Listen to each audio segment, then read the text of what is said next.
He never stopped for strangers, not once. Not in 10 years of riding these roads alone, carrying the weight of a vow made over a grave. But that night, the storm was different, and so was she. He carried her inside without seeing her face. He gave her warmth without knowing her name. And by the time he learned the truth, by the time those 2 syllables fell from her lips like a verdict, something had already shifted inside him that no amount of hatred could fully undo.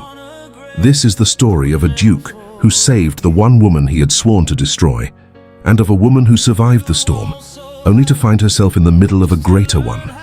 If you've ever believed that the heart knows things the mind refuses to accept, this story is for you. Subscribe and tell us in the comments, where are you watching from? The storm did not ask permission. It tore across the North Road like something alive, wind screaming down from the moors, rain striking the earth with the force of accusation. Trees bent low under its fury. The old stone walls lining the road trembled beneath it, and somewhere beyond the lower fields of Wintercrest, something or someone was about to be swallowed by it. Inside the hall, Finch Calloway, Duke of Wintercrest, stood at the tall window overlooking the north grounds, watching the sky split open. Late October in Somersetshire did not negotiate. 1 hour the horizon had been bruised purple with fading light. The next, the wind had descended in violent spirals, bending the old oaks at the edge of the estate, hurling dead leaves against the glass like warnings no one intended to heed. Finch did not move. He was a man people described in terms of stone, cold as stone, still as stone. A face carved from it. He had heard it often enough that he no longer argued with the description. Stone did not grieve. Stone did not regret. Stone endured. Behind him on the desk, his father's journal lay open where it had been read too many times to count. They took everything from me, Finch. The Ashford name will be the ruin of ours if you let it. He would not let it. 11 years ago, in frozen December earth, he had stood at his father's grave and made a vow. The Ashfords will pay, I swear it on your name. The promise had not been loud. It had not needed to be. It had settled into him like iron poured into a mold. Hard, final, immovable. Lightning tore across the sky. The north fence would not survive this wind. Repairing wood was simpler than revisiting ghosts. He turned from the window and reached for his riding coat. His valet, entering at precisely that moment with a tray of evening brandy, stopped dead in the doorway. Your Grace. The man's eyes moved from the coat to the window, where rain was now streaking the glass in long, wild lines. Surely you are not— The north fence, Finch said, pulling on the coat with the efficiency of a man who had dressed himself in darkness more times than in light. The storm will have taken the post by the lower field. I want to check it before morning. Your Grace, it is nearly 10 o'clock, and the storm is not asking my permission. He picked up his gloves from the side table, smoothing each finger with a precision that seemed almost deliberate, a ritual. Have Argos saddled. He was gone before the valet could form another word. The world outside Wintercrest's walls was barely a world at all. The rain came in horizontal sheets, and the wind was a living thing, unpredictable, almost malicious, snatching at his coat and pulling at the brim of his hat. Argos moved beneath him with careful, powerful strides, the great horse's dark coat slick with rain, steam rising from his flanks into the cold air. Finch rode with his shoulders set, his eyes ahead, the lantern on his saddle swinging wildly and throwing lurching shadows across the road. He had ridden this stretch of road 1,000 times. He knew every rut, every bend, every place where the drainage was poor and the ground turned soft. He knew the old stone bridge a quarter-mile east and the hollow oak that had split in a storm years ago and stood now like a monument to its own destruction. He did not know the shape on the ground ahead. Argos stopped before Finch saw it, the horse's body going suddenly rigid beneath him. A sharp snort, one hoof lifted and then placed back with exaggerated care. Finch felt it before he understood it. The shift, the hesitation, the specific alertness of an animal that has sensed something wrong. He raised the lantern. The light caught her in pieces. First, the pale fabric of her dress, thoroughly soaked, the muslin so wet it had become nearly translucent against the dark mud of the road. Then the curve of her shoulder, the unnatural angle of her arm, the dark mass of her hair unbound and spread across the ground, tangled with dead leaves and debris. Finch was off Argos before the thought had fully formed. He crouched beside her, the mud cold and immediate through the knee of his breeches, and he pressed 2 fingers to the side of her neck. For one terrible second, 1 second that lasted far longer than a second had any right to. He felt nothing. Then, a pulse, faint, unsteady, but undeniably present, tapping against his fingertips with the fragile insistence of something that refused to give up. He exhaled. He did not know he had been holding his breath. She was unconscious. Her face, when he turned it carefully toward the lantern light, was pale to the point of translucence, her lips slightly parted, a small cut above her left eyebrow, weeping a thin line of blood that the rain had already diluted to almost nothing. She could not have been lying here long. The blood was still visible, and the cold had not yet reached the deep, dangerous stillness of exposure. But it would. Finch did not deliberate. He did not weigh the inconvenience, the impropriety, the questions that would come with bringing an unknown woman to Wintercrest Hall in the middle of the night. He had been raised by a man who believed, above all things, that honor was not a fair-weather virtue, that it meant precisely nothing if it only applied when it was convenient. He gathered her up. She was lighter than he expected, and that fact, that simple physical fact, did something unexpected to him, something he filed away immediately and refused to examine. He lifted her against his chest, her head falling against his shoulder with a kind of trusting helplessness that he found inexplicably difficult to look at. Her hair was cold and wet against his jaw. Her hands were like ice. He got Argos moving with a word and a shift of his weight, guiding the horse back toward the gates of Wintercrest, with one hand on the reins, and the woman held carefully against him with the other, his coat spread as much as possible over her shoulders, a gesture so instinctive he barely registered making it. The storm raged around them. He did not look at her face again during that ride. There was no practical reason to. She was breathing. She was alive. That was enough. He would tell himself later that was why he didn't look. He would not entirely believe it. Wintercrest Hall in the late hours was a different creature than the one it presented to the world in daylight. By day it was imposing in the way all great houses were imposing, the pale stone facade, the symmetrical windows, the circular drive that spoke of old money and older pride.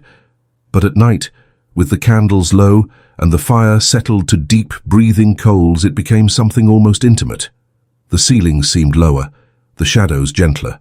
The silence not empty but full of old wood settling, of wind finding its way through the aged stones, of the particular quality of peace that belongs only to houses that have stood long enough to absorb the lives lived within them. The housekeeper, Mrs. Pratt, appeared at the top of the main stairs in her dressing gown and cap, her candle held high, her expression moving through several stages in rapid succession: confusion, alarm, something that might, in better light, have been called maternal concern, before settling into the practical competence that had made her indispensable at Wintercrest for 30 years. "Spare bedroom," Finch said, already moving toward the stairs. "The one with the fire already laid. Send for hot water, blankets, and wake Dr. Hale. Dr. Hale is in Taunton until—" "Then send for whoever is closest." He was halfway up the stairs. "She needs warmth, and she needs it now." He laid her on the bed himself. He would not trust the footman who hovered uselessly in the doorway, and he was careful about it in a way that had nothing to do with propriety. He was careful the way you are careful with things that are fragile, that have already been damaged by forces beyond their control.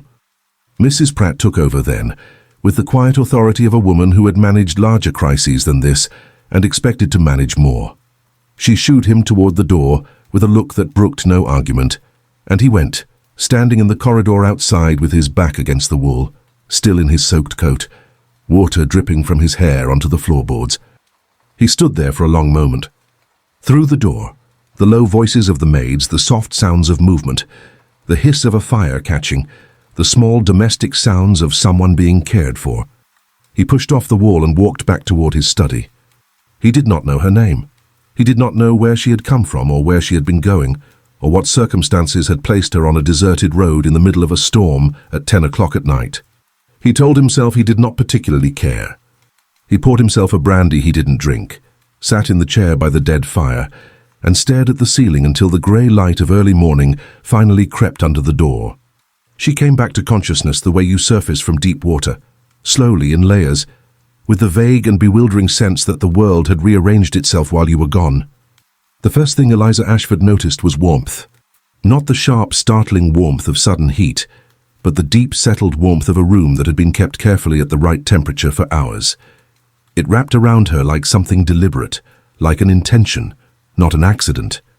She lay still for a moment, not ready to open her eyes, cataloguing the sensations she could identify without movement: the weight of thick blankets, the faint smell of wood smoke and beeswax candles, the distant sound of rain, softer now, more patient, against a window somewhere to her left. She was not dead then. She had not been entirely certain she would survive the night. The road had been a mistake. She knew that now with the clarity that only comes after catastrophe. She had dismissed the clouds because she had been in a hurry, and she had underestimated the distance between the coaching inn and Wintercrest because she had been relying on a map that turned out to be optimistically inaccurate. The storm had arrived before she was within sight of any shelter, and the last thing she remembered with any clarity was the moment the road had turned to running water beneath her feet, and she had understood, with cold and absolute certainty, that she was in serious trouble. And then nothing. A gap. A blank space where the night should have been. She opened her eyes. The ceiling above her was high and plastered in elegant panels, the kind that spoke of a house built in the last century, by someone who understood that architecture was also a statement. Morning light came through curtains of deep blue wool, soft and diffuse. A fire burned in a wide hearth to her right. On the mantelpiece above it, a small clock ticked with steady, unhurried patience. Everything in the room whispered wealth. Old wealth. Not the aggressive display of new money, but the quiet, settled certainty of a family that had owned beautiful things for so long they had stopped noticing them. Wintercrest Hall. The thought arrived like ice water. She was inside Wintercrest Hall. Eliza sat up, too quickly. The room shifted sideways and she pressed one hand to her forehead, waiting for the spinning to stop. The cut above her eyebrow had been cleaned and dressed. She could feel the neat edge of a bandage beneath her fingertips. Her dress, ruined beyond recovery, she suspected, had been replaced with a nightgown of fine white linen, and her hair, which she had last seen as a catastrophic tangle of mud and dead leaves, had been combed and braided loosely over one shoulder. Someone had taken care of her. The door opened quietly, and a woman entered, perhaps 60, with a round, sensible face and the kind of eyes that missed nothing and judged very little. She carried a tray, tea, toast, a small pot of something that smelled promisingly of honey. "Good morning," the woman said in a tone that suggested she had been waiting for this moment and was pleased it had finally arrived. "I'm Mrs. Pratt, housekeeper at Wintercrest Hall, and you, my dear, gave us quite a night." "I'm sorry," Eliza said. Her voice came out rougher than expected, raw at the edges. "I didn't intend to cause trouble. The storm came very suddenly." They always do on the moors. Mrs. Pratt set the tray on the bedside table and poured the tea with the efficiency of someone who had performed this gesture 10,000 times. "Drink that. All of it." Eliza obeyed, wrapping both hands around the cup and letting the heat work its way in. "How did I come to be here?" "His Grace found you on the North Road." A pause, brief but carrying a weight Eliza couldn't yet interpret. "Brought you in himself." "His Grace." Eliza's hands tightened on the cup. "I should like to thank him," she said carefully, keeping her voice even. And to explain myself, my name—" She stopped. Her name. In the half-second before she spoke, something moved through her. A complex, cold calculation that she was not proud of, but could not entirely suppress. Her name was not simply a name. It was a history, a conflict, a set of consequences. She had been sent here, or rather, she had come here on her own initiative against the advice of her aunt, driven by something she preferred to call determination rather than desperation, to speak with the Duke of Wintercrest about a matter concerning her family. A matter of some urgency. She had not expected to arrive unconscious and entirely at his mercy. She had not expected to need to think very carefully about what her name would do to the room. "My name," she said again, "is Eliza." Mrs. Pratt waited, politely, with the expression of a woman who knows a sentence isn't finished. "Eliza Ashford." The housekeeper's expression did not change, not exactly, but something shifted behind her eyes, something small and quick that was gone before Eliza could fully read it. Mrs. Pratt picked up the empty toast plate, straightened a fold in the blanket that didn't need straightening, and said in a perfectly composed voice, "I'll let His Grace know you're awake." She left before Eliza could say anything else. Finch had slept for perhaps 3 hours. He was in the library when Mrs. Pratt found him, not reading because he could not make his eyes track the words, but sitting in the window seat with a book open on his knee as a kind of performance of normalcy. The morning was pale and washed clean after the storm, the grounds outside glittering with standing water, the sky a thin, tentative blue. Mrs. Pratt stood in the doorway. He looked up. "She's awake, Your Grace." A pause. "She asked me to convey her gratitude." "That's unnecessary." "She also gave me her name."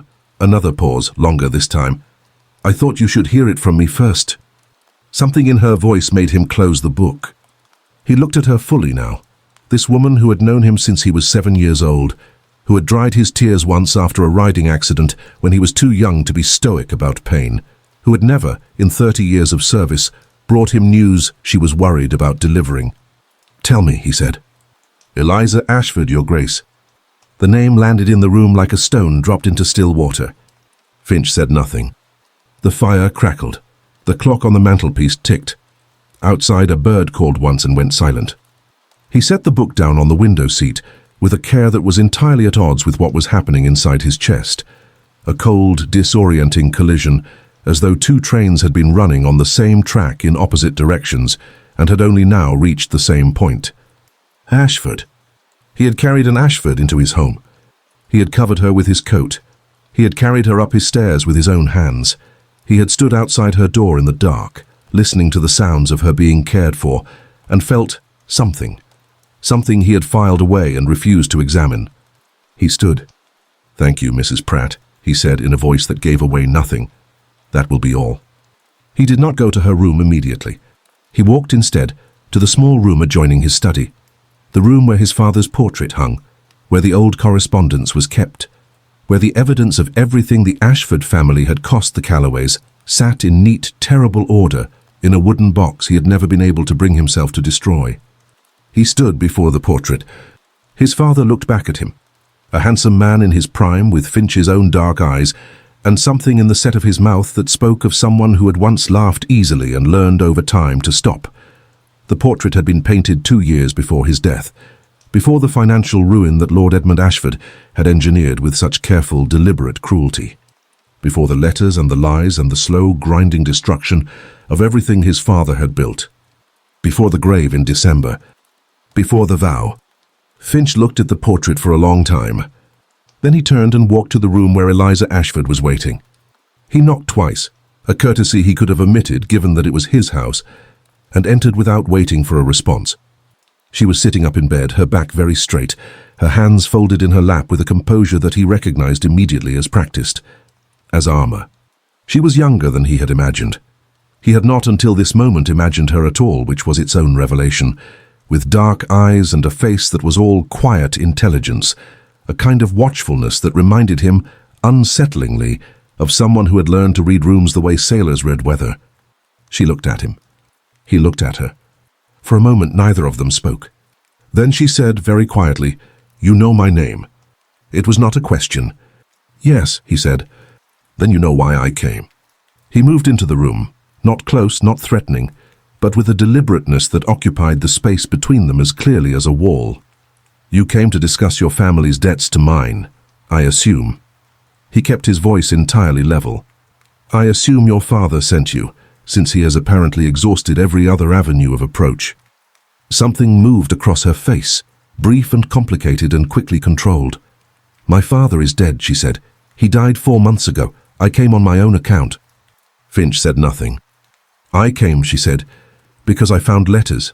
Letters that I believe you have never seen. Letters that changed the nature of what happened between your family and mine." She held his gaze with a steadiness that cost her something.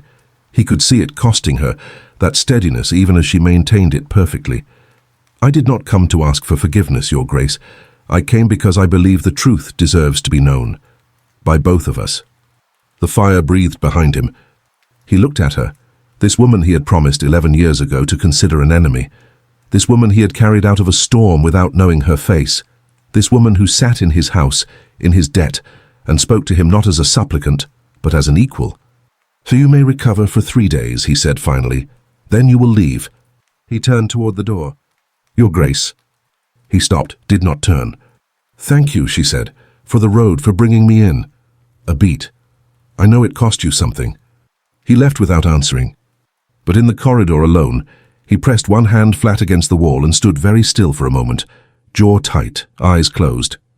The name echoed in the silence of the house. Ashford. He had promised to hate her. He was already failing. 3 days. He had given her 3 days, and he intended to honor that boundary with the same rigid precision he applied to every commitment he made. Not because he was a generous man, but because he was a consistent one. Rules, in Finch Calloway's experience, were the architecture that kept the interior from collapsing. Remove one without care and you never quite knew which wall would follow. He avoided her. This was not difficult in a house the size of Wintercrest. The hall had 42 rooms across 3 floors, a library that occupied the entire east wing, a formal drawing room he had not entered since his mother's last visit, and grounds extensive enough that a man could walk for an hour without retracing his steps. Finch had always used the space. Now he used it differently, with awareness, with the specific spatial intelligence of a man who knew which corridors she was likely to walk and chose the others. He told himself this was practical, that there was nothing to be gained from conversation. He did not entirely believe himself, but it was a functional lie, and he had learned to respect those. Eliza, for her part, did not seek him out. She was not a fool. She had read the room, read him, in those few charged minutes of their first meeting with an accuracy that had left her slightly breathless. Finch Calloway was a man in whom grief and fury had compressed over years into something diamond hard and extraordinarily controlled. The hatred was real. She did not doubt that for a moment, but it was not the sloppy, expressive hatred of a man who shouted and slammed doors.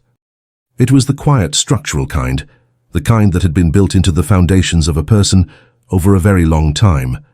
That kind was harder to move, but not, she had decided, immovable. She spent the first full day in her room resting because her body demanded it, and because there was no sense in forcing the moment. Mrs. Pratt brought her meals and occasionally sat for a few minutes with the comfortable ease of a woman who had long since stopped needing to perform politeness. The housekeeper did not speak of the Duke directly, but she spoke of the house, its history, its rhythms, its particular relationship with Autumn, with an affection that told Eliza more than any direct account could have. Wintercrest Hall was not a cold house. It had been made cold. There was a difference. On the second morning, feeling steadier on her feet, Eliza asked Mrs. Pratt if she might use the library. The housekeeper paused, just briefly. "His Grace uses the library in the evenings," she said. "If you go in the mornings, you should have it to yourself." "Should." Eliza noted the word. "That would be perfectly fine," she said. "I only want to read." The library at Wintercrest was extraordinary. She had expected something impressive. The house was impressive, and libraries in houses like this tended to reflect the ambitions of the family that had assembled them. But she had not expected this. 3 walls of books from floor to ceiling, a rolling ladder on a brass rail, tall windows that looked out over the south gardens, and placed with the kind of unself-conscious specificity that suggested a person who actually used the room rather than merely possessed it. A reading chair, positioned at precisely the right angle to catch the morning light, with a small table beside it, bearing a single candle, a glass inkwell, and a copy of The Natural History of Selborne left open face down, as though its reader had only just stepped away. Eliza stood in the doorway for a moment, taking it in. Then she chose a chair at the far end of the room, not the reading chair, which she understood instinctively belonged to someone else, and she selected a volume of collected letters from the shelf nearest to hand and sat down. She did not read. She held the book open and looked at the pages and thought about her father. He had died in August, quietly, in the way that some people died, as though they had simply decided at some point to let go. The last months of his life had been difficult ones. The legal and financial entanglements with Wintercrest had consumed what remained of his energy, and his regret, she had seen it in the end, that regret, had consumed what remained of his peace. He had not told her everything. She had understood that. But he had told her enough, and he had told her where to look. The letters were in his desk. In the locked drawer he had always told her contained nothing of importance. She had read them 3 times before she understood what they meant. Finch entered the library at 11 o'clock in the morning, 2 hours earlier than his usual habit, because he had a letter to write and his study had developed overnight an acoustical problem involving a loose shutter that made concentrated thought impossible. He was halfway to his usual chair before he registered she was there. She looked up at exactly the same moment. The distance between them was perhaps 20 feet. The morning light lay across the floor in long, pale rectangles.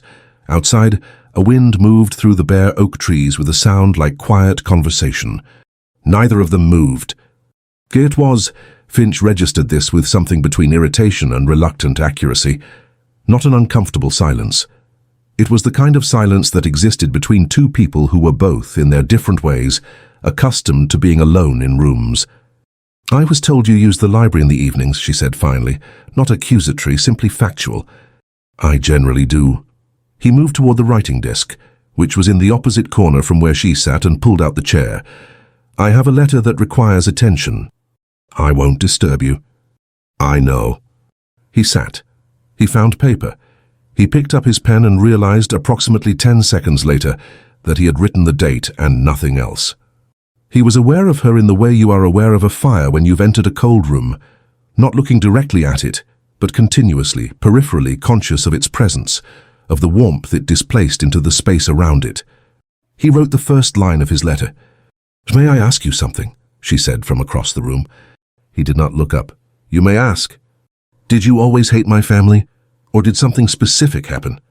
The pen stopped. He set it down with careful, deliberate calm. He looked across the room at her. She was watching him with those dark, direct eyes, the book still open in her hands, but clearly not being read. "That," he said, "is not a simple question." "No," she agreed. "I didn't think it was. That's why I asked it." He looked at her for a moment longer than he intended to. "My father lost nearly everything in the year before his death," he said finally, choosing each word with the care of a man disarming something. His investments, the Ashbourne properties, the financial arrangements he had spent 30 years building. He lost them over the course of 18 months through a series of transactions that were... He paused. "Later, I discovered they had been structured by Lord Edmund Ashford, your father." Deliberately and with full understanding of the consequences, Eliza was very still. "My father died believing he had failed his family," Finch said. "He died in debt and in shame, and he never knew that the failure was engineered." A pause. "I discovered the truth afterward, and I made a vow." The room held the words for a moment. "I see," she said quietly. "I suspect you do." He picked up the pen again. "Which is why I find your presence in my house," and he stopped. She waited. "It's complicated," he finished, which was not what he had been going to say. She looked down at her book. "The letters I found," she said after a moment, "they are not what you think they are. Miss Ashford. They changed the picture." Miss Ashford. His voice was still level, still controlled, but something in it had shifted, not louder but more present, more close to the surface. "I have spent 11 years building a clear understanding of what happened. I would ask you not to—" "I know," she said. "I know you have, and I know what it costs to hear that the story you built might be incomplete." She met his eyes, and there was something in her expression that was not sympathy exactly, but was related to it, the kind of understanding that comes not from comfort but from shared experience. "My father was not a good man in all the ways that matter. I am not here to defend him. I am here because whatever he did, you deserve the full picture, and so do I." Finch did not answer. He looked at her across the 20 feet of morning light and library silence, and he felt the familiar pressure of the vow, that old, familiar armor, and beneath it, something else, something less familiar, something he could not, at this particular moment, afford to examine. He looked back at his letter. 3 days, he said. "We agreed on 3 days." "Yes," she said, "we did." She opened her book and appeared to read it. He wrote his letter. Neither of them spoke again for another hour. But the silence by the end of it had changed, had become something different from what it had been at the start. Less like a wall, more like a question neither of them had yet found the words to ask. The portrait had no right to look so much like him. Eliza had found it by accident, on the afternoon of her second full day at Wintercrest, following a corridor she had taken a wrong turn into while searching for the staircase back to her room, and coming abruptly face to face with a painting that stopped her mid-step. The man in the portrait was perhaps 50, painted in 3/4 profile, with Finch's dark eyes and the same quality of contained stillness in his bearing, the sense of a person who had learned to hold a great deal inside a composed exterior. But where Finch's expression was, in Eliza's experience of it, almost impenetrably controlled, the man in the portrait had something softer still present at the corners of his eyes. Something that had not yet been entirely worn away. His father, she understood immediately. Before the ruin, before the end. She stood before it for a long time. Then she went back to her room and took the letters from the inside pocket of her repaired traveling coat, where she had kept them since August, and she read them again. All 6 of them, in order, slowly, in the grey afternoon light. They had been written by her father to another man, a name she had not initially recognized, but had subsequently traced, through 3 careful weeks of inquiry, to a business associate of Lord Edmund Ashford's named Carver. The letters spanned 14 months. They were not on their surface incriminating. Business correspondence, financial arrangements. Careful, formal language that gave very little away to anyone who was not paying close attention. Eliza had paid very close attention, because threaded through those letters, in references that were oblique but unmistakable once you understood the pattern, was evidence that her father had not acted alone, that the arrangements which had destroyed the Calloway family finances had been proposed not by Lord Edmund Ashford, but to him, by Carver, who had his own significant interests in the outcome, and who had, with elegant and deliberate manipulation, positioned Eliza's father as the visible hand of a scheme he had only partially understood. Lord Edmund Ashford had been cruel and careless and willing to profit from another man's misfortune. Eliza held no illusions about that. But he had not been the architect. He had been, in some terrible and diminishing way, also a victim. Of his own greed, yes, but of someone else's far more calculating design. The Duke of Wintercrest had spent 11 years hating the wrong man. Not entirely, but significantly. And the difference between entirely and significantly, in a vow built on grief and carried for over a decade, was the difference between a foundation and a crack in one. She folded the letters carefully and put them back in her coat. She would show them to him. She had promised herself that.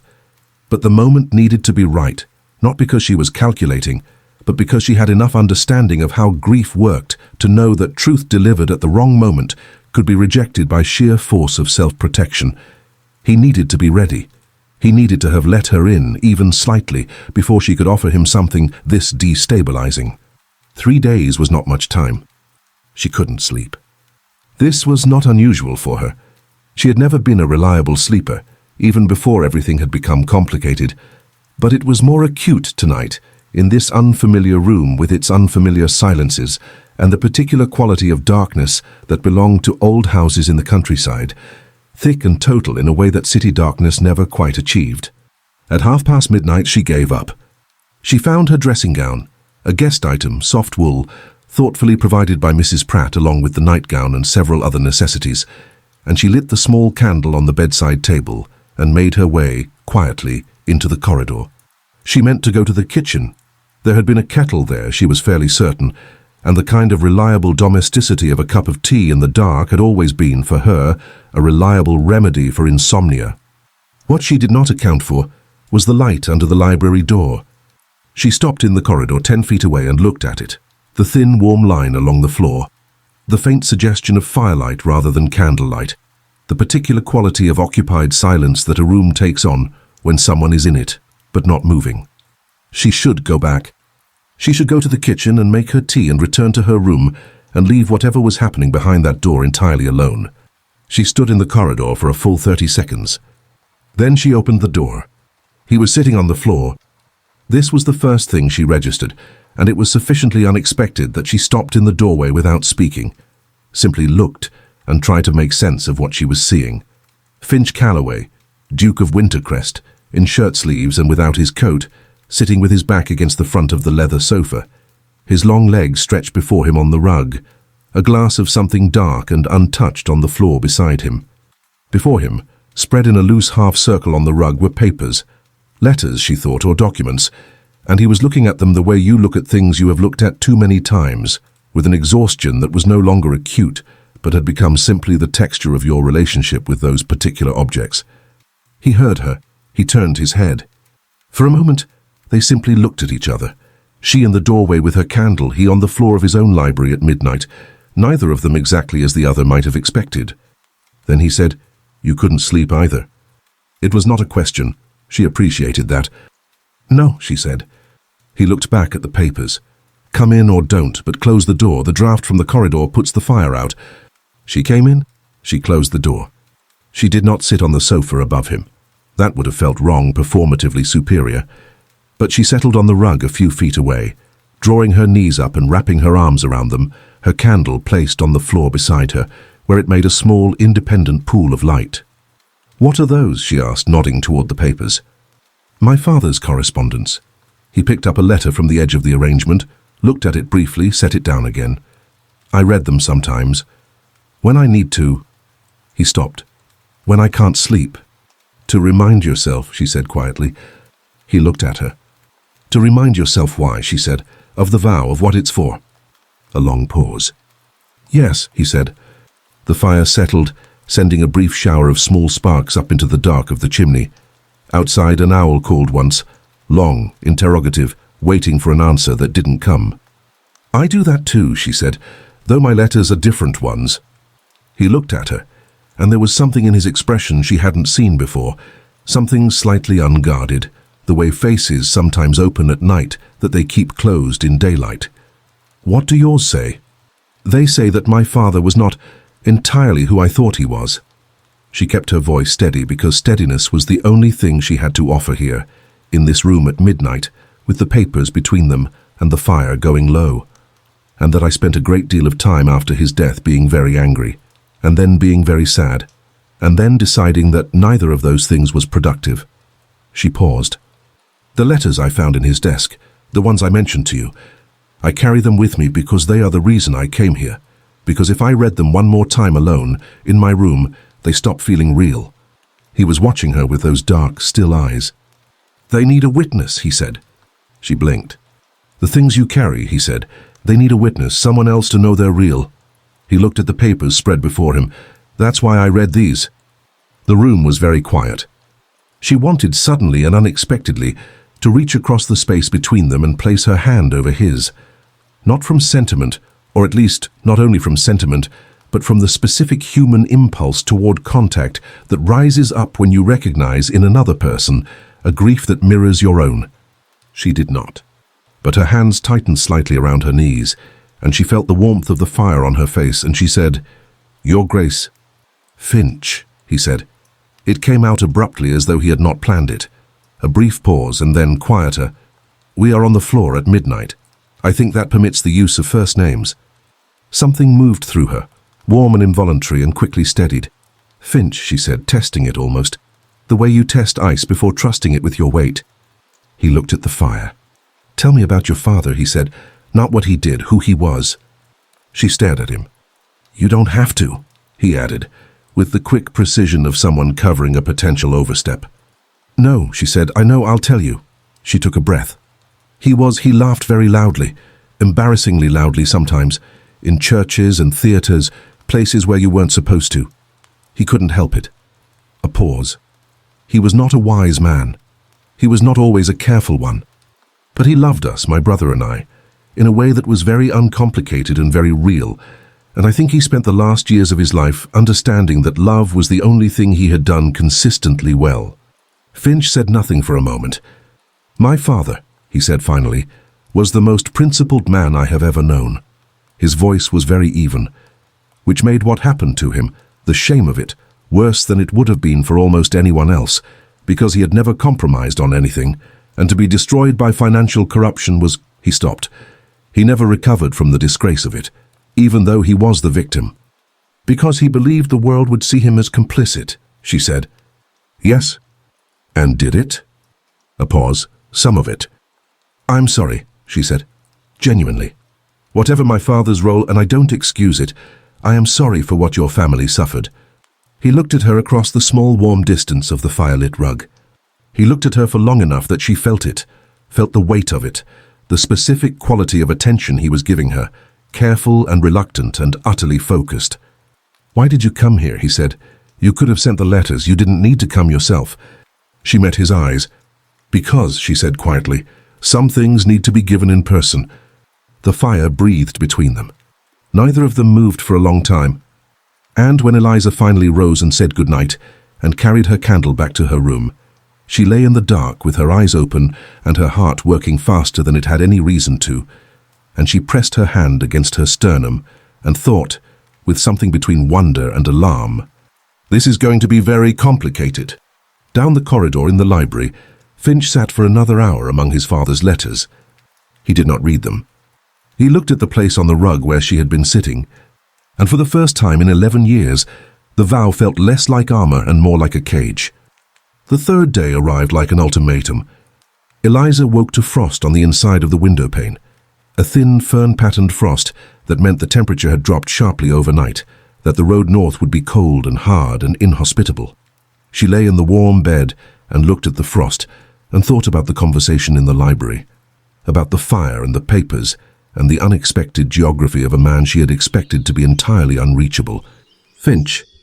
She had said his name 4 times since the library, once to his face, which had done something brief and complicated to his expression, 3 times to herself in the dark of her room, which she was choosing not to examine too closely. She got up. She dressed. She folded the letters very carefully and placed them in her coat pocket. Today was the day. She found him in the garden. This surprised her. She had not pictured him as a man who used gardens, having placed him firmly in the category of rooms and corridors and firelit libraries. But there he was, in the formal garden south of the hall, coatless despite the cold, crouched beside one of the low hedges with what appeared to be a pair of shears. He was cutting something back with the methodical precision of someone who found the work useful, in a way that had nothing to do with the garden's appearance. She approached along the gravel path. He heard her before he saw her. She could tell by the slight stilling of his hands, the almost imperceptible adjustment of his posture. "Miss Ashford," he did not look up immediately, "your 3 days are not yet done." "I know," she said. "I wanted to speak with you before they were." He set down the shears and stood, and he was taller than she always somehow forgot between encounters. A full head above her, broad-shouldered in the white linen of his shirt, the cold brightening a line of color along his jaw. He looked at her with those dark, carefully neutral eyes. "I have something to show you," she said. She held out the letters. He looked at them. He did not take them immediately. There was a moment of hesitation, very brief, the specific hesitation of someone who understands that what is being offered might change something they have structured their life around not changing. Then he took them. She watched him read. It was one of the more difficult things she had done recently, standing in a cold garden while someone absorbed information that had taken her weeks to understand, knowing there was nothing she could say or do to mediate what he was feeling, that all she could offer was presence and patience. She watched the slight movements of his face, the tightening at the corner of his eye when he reached the 3rd letter, the barely perceptible pause on a particular line in the 5th. His jaw was set throughout, that familiar compression of a man who was processing a great deal while displaying very little. He read all 6 letters twice. When he looked up, his expression was not what she expected. She had prepared herself for anger, at her father, at the situation. She had prepared herself for denial. She had even, in her darker moments of anticipation, prepared herself for the specific cruelty of a person who knows they have been handed something true and cannot bear to accept it. He looked tired. Specifically purely tired. The kind of tiredness that comes not from lack of sleep, but from the sudden removal of a weight that has been so long carried that you have forgotten it was there, and your body, in the first moments of its absence, simply collapses slightly inward. "Carver," he said. His voice was very quiet. "Yes?" "I know that name." He folded the letters with slow, precise movements and handed them back. His hands, she noticed, were entirely steady. "He and my father had dealings years before. I always found him—" He stopped. "I should have looked further." "For you looked at what was visible," she said. "My father's name was on everything visible. Carver was careful." "That's not an excuse." "No," she agreed, "but it is an explanation." She paused. "Your father and mine were both, in their different ways, deceived by the same man. That doesn't absolve my father. He chose to profit, and that choice had consequences that were real and lasting. But the full picture is different," he said quietly. "It's different." The words sat between them. She waited because waiting was what the moment required. "Miss Ashford." He turned slightly away from her, looking out over the frost-stiff garden, the bare rose bushes, the stone sundial, The wall at the south end with its ancient espaliered pear trees, leafless now and reaching. I made a vow. I know. Vows are not. I don't make them easily. And I don't. He stopped again. She was beginning to understand that his pauses were not failures of language, but the opposite. Moments of extreme precision, where he was choosing words too carefully to rush. Breaking one, even one built on incomplete information, it does not feel like relief. What does it feel like? She asked very quietly. A long pause. Like grief, he said, again. She looked at the side of his face, the clean line of his jaw, the slight downward pressure at the corner of his mouth, the way he was holding very still in the way that people do when they are trying to contain something physical. I'm sorry, she said. I didn't come here to break something. I came here because I thought you deserved the truth. You were right. He turned back to face her. You were right to come. His eyes held hers, and there was something in them, briefly, almost immediately controlled, that she felt rather than identified. I am grateful. For the letters, for coming yourself. A pause. For the library. Her breath caught very slightly. From inside the hall, muffled by stone walls and closed windows but unmistakable, came the sound of the front bell. They both turned. The visitor was Lord Ashbourne, an old acquaintance of Finch's, with sharp eyes and a social antennae of extraordinary sensitivity, who had apparently been passing through Somersetshire and thought to call on his way north. He was already in the entrance hall by the time Finch came in from the garden, cheerful and shedding his travelling coat, and his gaze moved from Finch to Eliza, who had followed at a slight distance, with a sharpness that he was far too well bred to express as anything other than pleasant surprise. Calloway, I didn't know you had company. The pause before the word was infinitesimal and devastating. Eliza felt the social calculation of the moment settle over the room like a dropped temperature. She was a young, unmarried woman. She had been at Wintercrest Hall for 3 days. Regardless of the circumstances, regardless of the reality of cold roads and storms and medical necessity, the appearance was precisely what a certain kind of person would find irresistible to discuss. And Lord Ashbourne, whatever his personal virtues, was precisely that kind of person. She watched Finch process all of this in approximately 2 seconds. He said, Miss Ashford was travelling and encountered difficulties with the weather. She has been a guest here under Mrs. Pratt's care. His voice carried the exact tone of a man for whom the matter is entirely uncomplicated.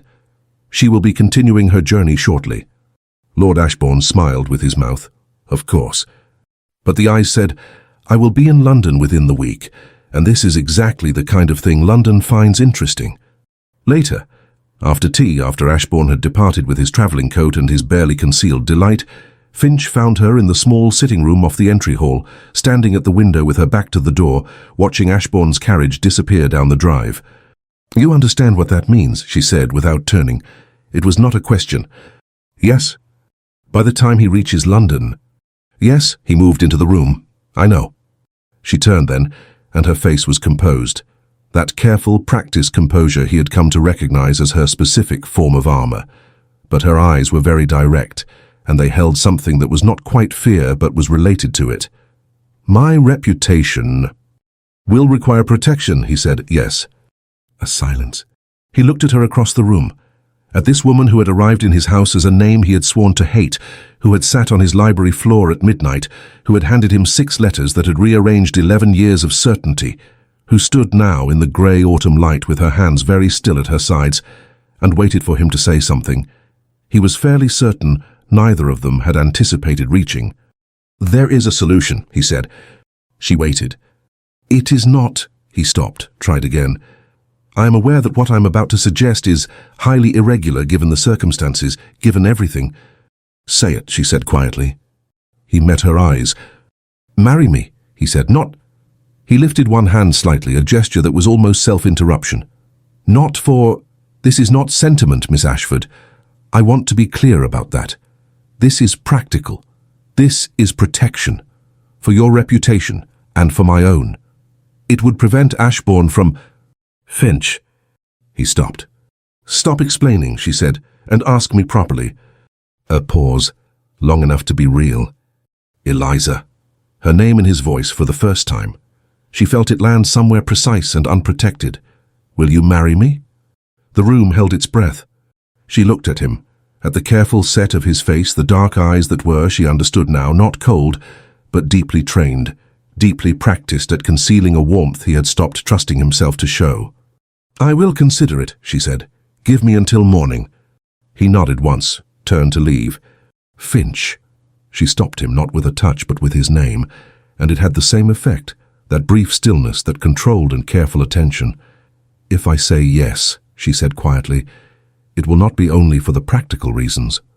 He did not answer, but he paused, 1 second too, before he left the room. And the pause said everything the words hadn't. She said yes at breakfast.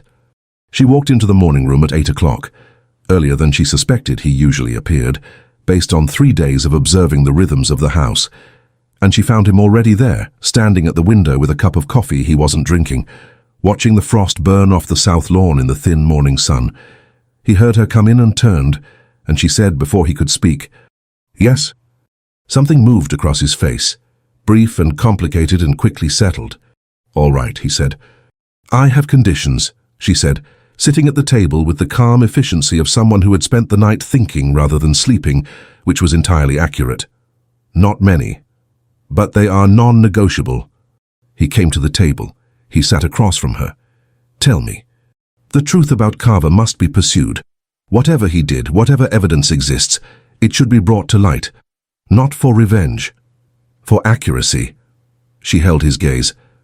"Your father's name deserves to rest on the full story, not the incomplete one."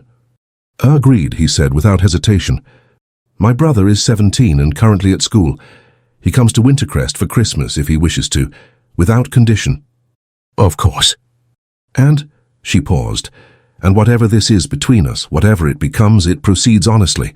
No performance, no pretending to a warmth that isn't there, but no pretending to a coldness that isn't there either." He looked at her across the breakfast table. "That last condition," he said, "may be the most difficult one." "I know," she said. "It's still non-negotiable." That a pause, and then, very carefully, as though testing the mechanism of something he hadn't used in a long time, the corner of his mouth moved, not quite a smile, but the ghost of one, the outline of one. "Agreed," he said. The engagement, such as it was, changed the house. Not dramatically. Wintercrest was not a house given to drama, and its new inhabitants were not people who expressed emotional complexity through the rearrangement of furniture. But there was a shift, a loosening, almost imperceptible, of something that had been held taut for a very long time. Finch sent an express to his solicitor. He wrote briefly and without elaboration to his mother. He sent a separate note, curt and deliberately uninformative, to Lord. Finch sent an express to his solicitor. He wrote briefly and without elaboration to his mother. He sent a separate note, curt and deliberately uninformative, to Lord Ashbourne, which would arrive in London before the man himself and would reframe the story before it could take on a life of its own. He did these things with the systematic efficiency of someone managing a situation. He told himself firmly that was all it was. It was Mrs. Pratt who found the box. This was not, strictly speaking, her intention. She had been in the East Corridor storage room, a long, low-ceilinged room that ran behind the library and housed 40 years of household records, correspondence, and the particular accumulation of objects that large houses absorb over generations, looking for a specific set of linen inventory lists that predated her own tenure and had been requested by the solicitor. She found the linen inventory. She also found, wedged behind a deteriorating stack of estate ledgers, a small wooden box that she did not recognize. It was not locked. It was sealed with a strip of wax, plain, unembossed, that had partially crumbled with age. Mrs. Pratt, who had been housekeeper at Wintercrest for 30 years and had developed over those 30 years a very fine instinct for things that mattered, set the linen inventory aside and looked at the box for a long moment. Then she carried it to the library and left it on the writing desk with a brief note. "Found in storage, East Corridor. I don't know whose it is, but I think it should be seen." Finch found it at noon. He read the note. He looked at the box. He recognized with a specific quality of dread that felt oddly familiar, the same dread he felt before reading his father's journal, the same dread he had felt taking Eliza's letters in the garden, that whatever was inside it was going to require something of him. He opened it. Inside 7 letters, older than Eliza's, The paper more yellowed, the ink more faded, the handwriting a style that belonged to an earlier decade. He unfolded the first one carefully, conscious of the fragility of old paper, and he read the salutation. "My dear Calloway." He went very still. The letter was addressed to his father. It was signed R. Carver. He read all 7 in one sitting, standing at the writing desk, not taking a chair, because he didn't trust himself to sit down. His coffee went cold beside him. The fire burned down a full hour's worth of wood without him noticing. The letters told a story. Not the story he had been telling himself for 11 years. Not the story of Lord Edmund Ashford's calculated, deliberate destruction of the Calloway finances. They told a different one, and it was worse in some ways and better in others, and it rearranged everything with the ruthless, irreversible logic of truth. Carver had come to his father first. That was the thing he had not known, could not have known, because the evidence had been here, in a box in a storage room, gathering dust for 11 years, while he built a vow on top of an incomplete foundation. Carver had approached his father with a proposition. His father, to his credit, and Finch felt something tighten painfully in his chest at this, had refused. Had refused clearly and in writing, and had told Carver that he wanted no further contact. But Carver had not gone away. He had gone instead to Lord Edmund Ashford, and he had told Edmund Ashford a version of the Calloway finances that was strategically distorted, had made it appear that Robert Calloway was already complicit in certain arrangements, already compromised, already maneuvering against the Ashford family interests. He had manufactured with extraordinary care a reason for Edmund Ashford to act first, to protect himself from a threat that did not exist.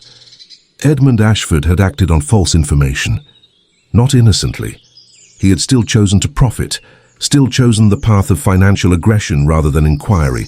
His culpability was real, but it was the culpability of a man manipulated into a worst version of himself, not the culpability of an architect. Carver had built the whole thing, both sides of it. He had played 2 families against each other and profited from the wreckage of both. And the evidence had been here, in this house, in a box in a storage room, for 11 years. Finch set the last letter down on the desk. He pressed both hands flat against the surface. He looked at the wall above the desk, at the pale rectangle where a painting had hung years ago, that his mother had eventually moved to her own house because she couldn't bear to look at it.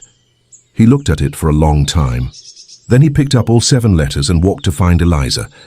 She was in the garden again. She had developed in 3 days a relationship with the south garden that he found himself filing away as a detail, the way he had started filing away other details, with the specific involuntary attention of someone who has begun, without intending to notice a person.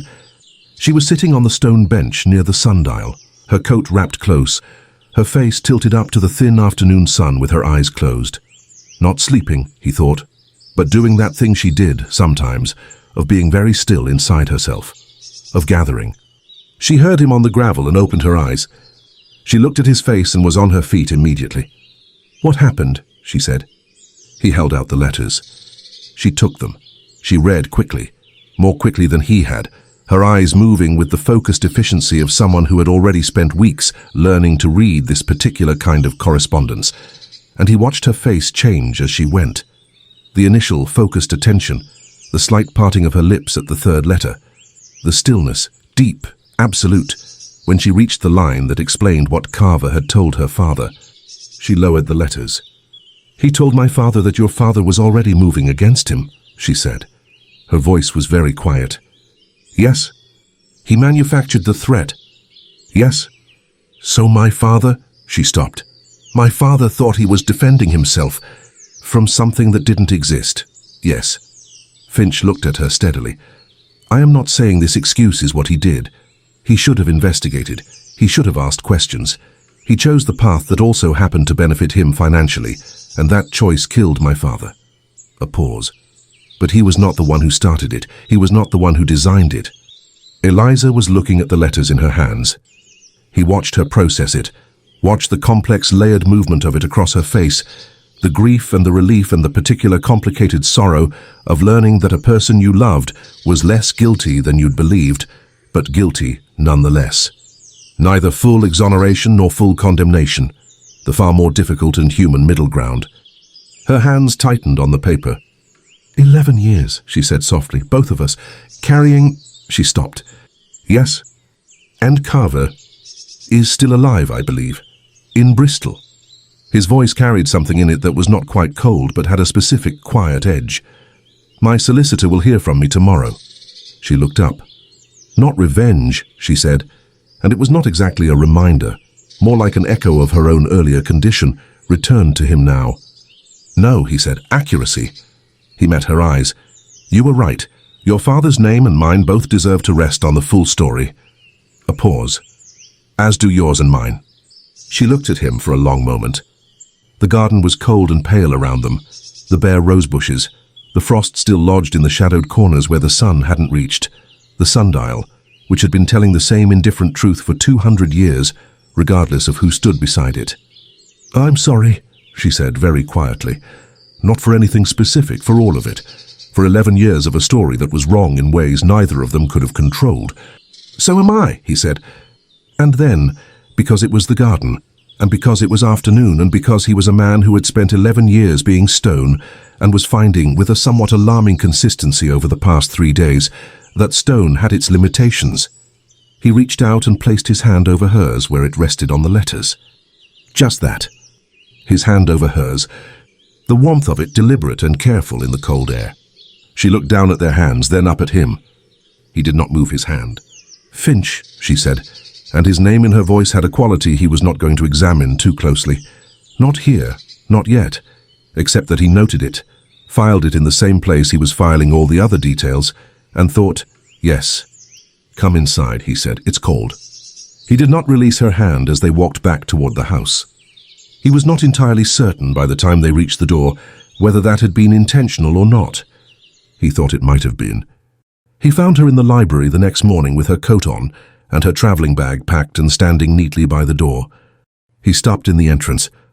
She turned from the window where she had been standing, and her face was composed in the way he had learned to read, not as coldness, but as effort, as the specific effort of a person who has decided something and is holding to it with both hands. You're leaving, he said.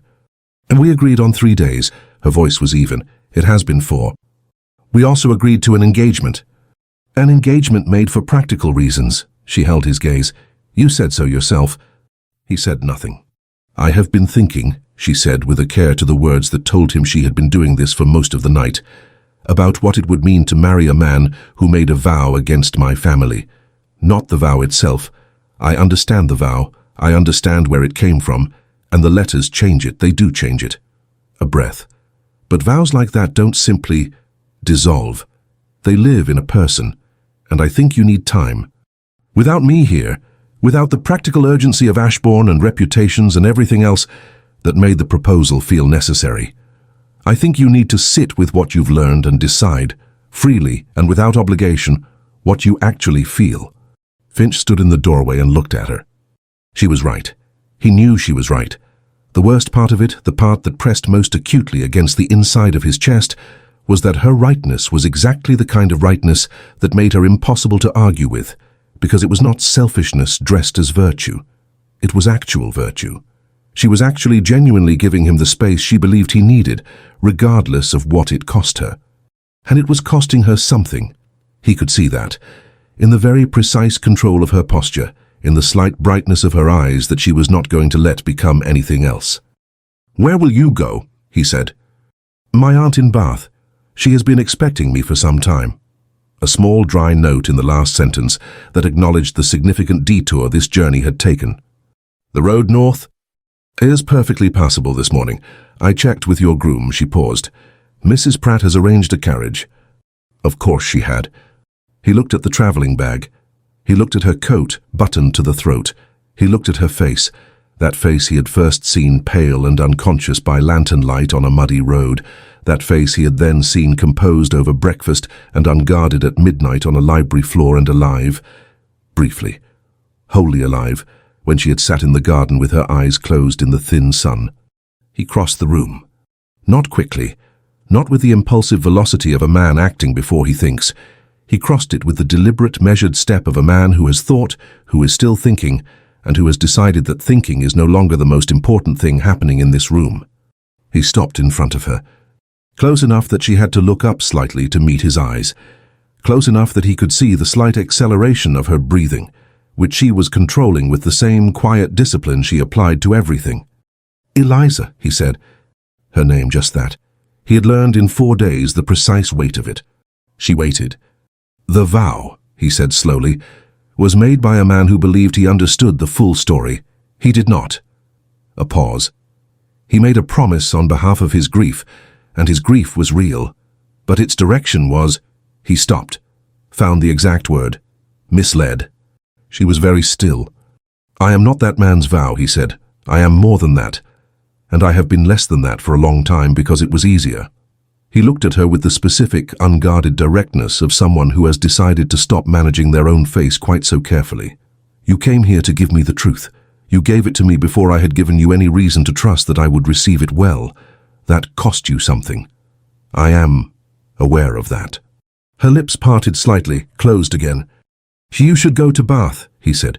"Not because I want you to, because you're right that I need to settle this within myself." He held her gaze. "But I want you to go, knowing that the engagement stands, not for practical reasons." Another pause. "Or not only for practical reasons." She looked at him for a long moment. "You are," she said quietly, "unexpectedly honest for a man who spent the first 2 days of our acquaintance trying very hard not to speak to me." Something shifted in him. Something that might, in a better lit room with more time, have been the beginning of a laugh. "I had reasons. You had a vow." "I had a vow," he agreed. They looked at each other. "Write to me," she said finally, "when you've settled it, whatever you settle." "I will." "And Finch," she hesitated, "when you write to your solicitor about Carver, I'll send you a copy of everything." He said it before she finished asking, "You have as much right to that truth as I do." She exhaled, a small, quiet exhale that was not quite relief but was that direction. She picked up her traveling bag. He took it from her.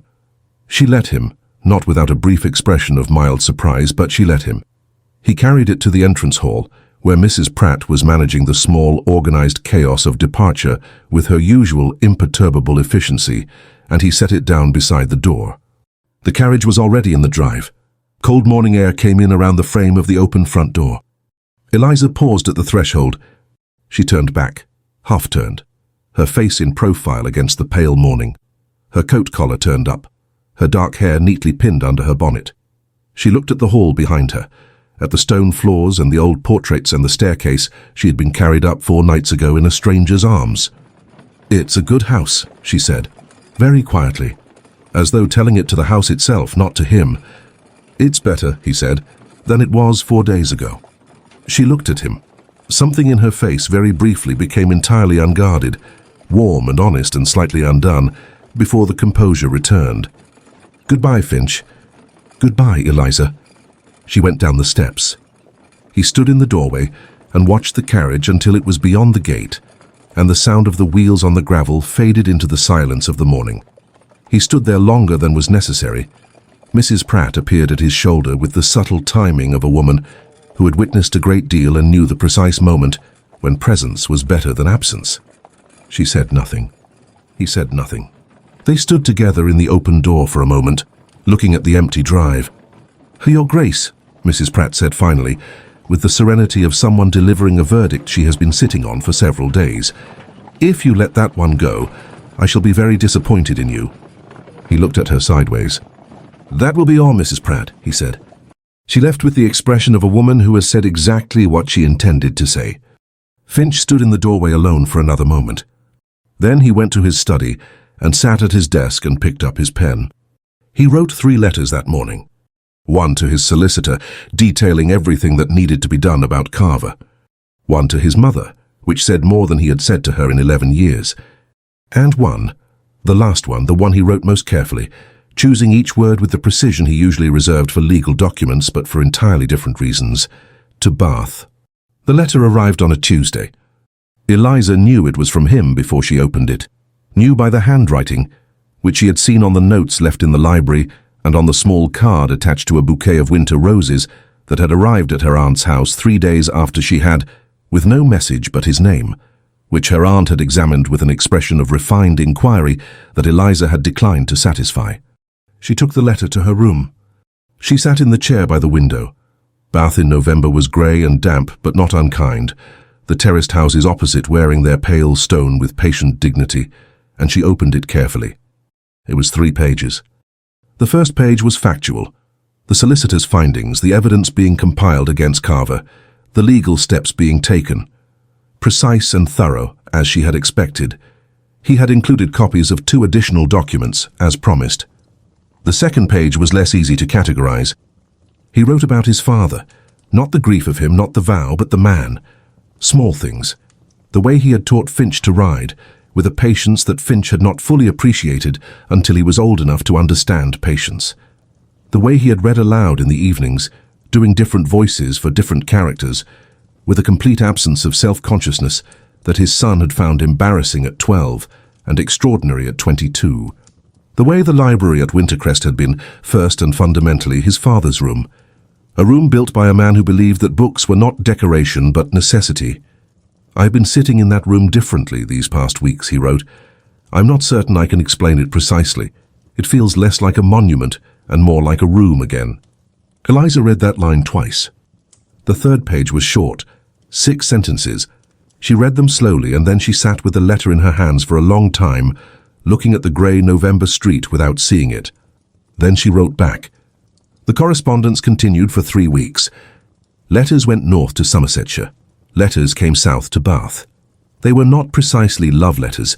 They were something more particular than that, something that had its own specific character, honest, careful, occasionally dry, occasionally so unexpectedly direct, that Eliza found herself laughing in her chair at the window or pressing her hand to her sternum in that way she had developed. Her aunt observed all of this with the keen, fond attention of a woman who had been waiting for her niece to be properly complicated by someone for quite some time. "He sounds," her aunt said one evening, looking at the letter Eliza had not quite hidden quickly enough, "like a serious man." "He is," Eliza said. "Serious men," her aunt said with the authority of experience, "feel things very deeply when they finally allow themselves to feel them. It is worth waiting for." Eliza looked at the letter. "Yes," she said, "I think it is." He came on the 4th Wednesday of November. She was not expecting him. She had not been expecting him because his last letter had suggested that the Carver matter would keep him at Wintercrest through December, and she had arranged herself with practical resignation for a longer wait. The knock at the sitting-room door was answered by her aunt's maid, and Eliza heard the voice before she heard the name, low, precisely modulated, with that specific quality of quiet authority that she had spent 4 days at Wintercrest absorbing until it had become, she realized with some clarity, the sound she was apparently measuring all other voices against. She put down her book. She stood up. He came into the room and stopped. He was in his travelling coat, which was damp at the shoulders from the rain that had been falling on Bath since morning, and his hat was in his hands, the same large, uncompromising hands she remembered from the library floor, from the garden, from the moment on the gravel path when he had taken her travelling bag without being asked. He looked slightly less composed than she was used to. Not disordered, not distressed, but with the quality of a man who has been in a carriage for several hours thinking about the same thing and has arrived still thinking it. He looked at her. She looked at him. "You didn't write that you were coming," she said. "I know." A pause. "I decided the letter would take longer than I wanted it to." Something moved through her, warm and immediate and entirely unmanageable. She kept her expression composed by sheer force of habit. "Is the Carver matter resolved?" she said. "Sufficiently for now." He moved into the room, not quickly, not with urgency, but with the same deliberate step she remembered. "That's not why I came." "I know," she said quietly. He stopped a few feet from her. The rain continued against the windows. The fire behind her cast a warmth that reached just to where he stood. "I settled it," he said. "What you told me to settle." She waited. "The vow." He held her gaze. "I sat with it. I thought about what it had been built on and what it had cost and what it was still costing." A pause. One of his real pauses, the precise ones. "I am not the same man who made it. I have not been that man for some time. I think I have been performing the vow long after it stopped being something I genuinely—" He stopped. "Long after it had become something I was hiding behind." "Hiding from what?" she asked very quietly. He looked at her. "From exactly this," he said. From standing in a room with someone and feeling... He stopped again, and then with the expression of a man who has decided, definitively, to stop managing his own face. I carried you out of a storm. I didn't know who you were. And something in me knew even then, before the name, before any of it, that you were going to make the rest of it difficult. She stared at him. The rest of what? She whispered. The wall, he said simply. All of it, the wall. The room was very quiet. She took one step toward him, just one, deliberate and clear, and she looked up at him and she said, then stop maintaining it. For a moment he was entirely still. And then, slowly, with the care he applied to everything that mattered, he reached up and touched her face. His thumb at her jaw, his fingers at her cheek, the cold of the outdoors still in his skin, meeting the warmth of the fire in hers. She felt him exhale. She felt it because she was close enough to feel it, close enough that the space between them had become something neither of them was pretending to maintain. Eliza, he said. Just that. The way he said her name, low and deliberate and with all the things he hadn't said yet inside it, was almost more than she could hold without her eyes betraying her. I told myself stopping was duty, he added quietly. Honor, habit. A pause, unguarded now. It wasn't. She didn't breathe. The thought of leaving you there, he said, his voice lower still, felt worse than breaking any vow I'd ever made. Something in him shifted, not violently, not dramatically, but decisively. I know, she said. He hesitated only a second, the last fragment of discipline holding, and then he kissed her. Not tentatively, not with the diplomatic caution of a man managing an interaction. He kissed her the way a man does when he has finally stopped holding back, with quiet certainty, with intention, with everything he had denied himself for 11 years folded into a single, irrevocable choice. His hand curved at her jaw, firm but reverent, as though he needed to be certain she was real. The rain struck the windows behind them. The fire breathed softly at her back, and the space that had once been guarded between them disappeared without resistance. She kissed him back.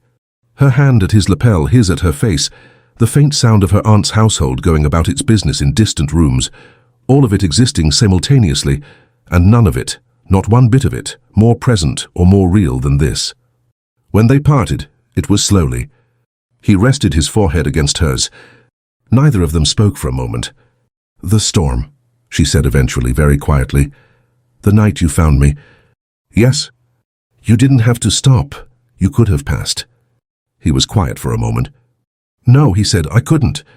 She thought of him on horseback in the dark, the lantern swinging, Argos stopping, the moment he crouched beside her in the mud with 2 fingers at her throat. This man, who had spent 11 years building a wall and had, in the same moment, demonstrated with absolute clarity that it was not as complete as he believed. I'm glad you couldn't, she said. He drew back just enough to look at her. So am I, he said. Outside the rain continued. Inside the fire held steady. And in the sitting room of a Bath townhouse on a grey November afternoon, a duke who had ridden through a storm without knowing why, and a woman who had survived it without knowing how, looked at each other across the small and now easily bridgeable distance that remained, and chose with full knowledge of the cost and the history and the complexity of it to begin. Carrying promises I couldn't untie. I swore on a grave I would never forgive. Build walls so high just to learn how to live. Then lightning revealed what I couldn't see, a fragile heartbeat in the mud beneath me. I held you close without knowing your name, but something inside me would never be the same. I told myself it was mercy, just a stranger in the rain, but the truth was already breaking through every ounce of pain. And I'm not all out of love, I was hiding from it, I was running from us, but the storm led me back to your touch. Now I know what I was made of. I was built out of sorrow, but I'm falling because you found the heart I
starving for it.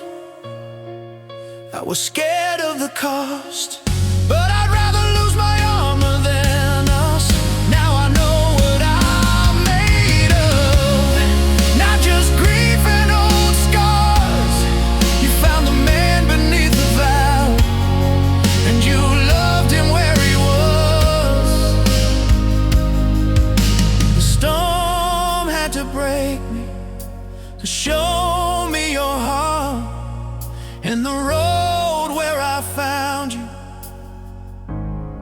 is where forever will start. Right where the storm began.